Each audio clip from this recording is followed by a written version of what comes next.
వైజాబాయి సేవ కొన్నాళ్ల పాటు శ్రీ సాయిబాబా ఊరిలో భిక్ష దొరకకుండా చేశారు. అయినా బాబా చెలించలేదు. ఆ పరిసరాలలోని అడవులలోకి వెళ్ళిపోయి అక్కడ తపస్సు చేసుకుంటూ ఉండేవారు. ఆకలి దప్పులు కానీ శీతాతపాలను కానీ ఆయన ఏనాడు పట్టించుకునే వారే కాదు. శ్రీ సాయిబాబా పునః షిరిడి ప్రవేశం చేసిందిలాగాయితూ ఆయన పట్ల గురి కుదిరి భక్తి కలిగి ఆయనలో దైవాన్ని చూడగలిగిన మరో వ్యక్తి తాత్యా తల్లి అప్పకోటి యొక్క సతీమణి ఆయన శ్రీమతి బైజాబాయి. తాను దైవస్వరూపంగా ఆరాధించే శ్రీ సాయిబాబా యొక్క ఈ స్థితిని ఆమె చెలించిపోయింది. అందువల్ల ప్రతిరోజు మధ్యాహ్నం 12 గంటలకల్లా అన్నము రొట్టెలు ఒక గంపలో పెట్టుకుని అడవికి వెళ్ళేది. ఆ మిట్ట మధ్యాహ్నపు టెండలో బాబా ఎక్కడ ఉన్నాడా అని అడవంతా తిరుగుతూ ఎట్టకేలకు పసిగట్టేది. ఆయనను బ్రతిమాలి బామాలి మరీ భోజనం చేయించేది.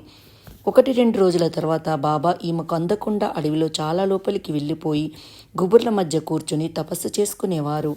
అయినా సరే బైజాబాయి అంత దూరము వెళ్ళి ఆయనను పసిగట్టేది. ఒక్కొక్కసారి శ్రీబాబా ధ్యానములో ఉండిపోయేవారు. ఆయన తేరుకునేదాకా ఆమె అలాగే కాచుకొని ఉండేది.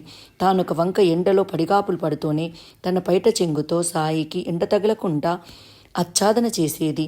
దయాస్వరూపులైన శ్రీ సాయిబాబా ఆమెనింక పరీక్షించదలుచుకోలేదు.